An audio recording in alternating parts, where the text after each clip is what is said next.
Welcome back to the channel. In this video, I'm going to record a quick in-depth review about these two keyword research platform, which is Similarweb and Mangools. So to get started with the in-depth review about these two platforms, Similarweb is a traffic intelligence platform that offers keyword research alongside deep website analytics.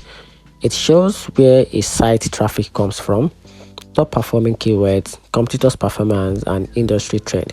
It's excellent for market research, PPC planning, and discovering new keyword opportunity with real-world traffic data. And talking about Mango, on the other hand, is a KWF finder tools which focus specifically on SEO-friendly keyword research. It offers search volume, keyword difficulty, SERP preview, and related keyword suggestions, all in a clean, beginner-friendly interface. It ideal for content creators, bloggers, SEO beginners looking for an actionable and accurate SEO keywords.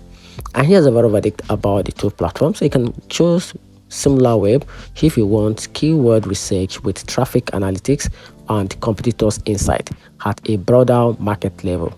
On the other hand, you can go with Mango if you are focused on SEO specific keyword research with simplicity and affordability.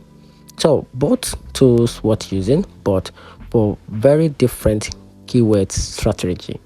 And that's it. So let me know in the comment section what you think about these two SEO tools platform, and if you find the review a bit more helpful, turn on the notification button, like, and subscribe for more. Thanks.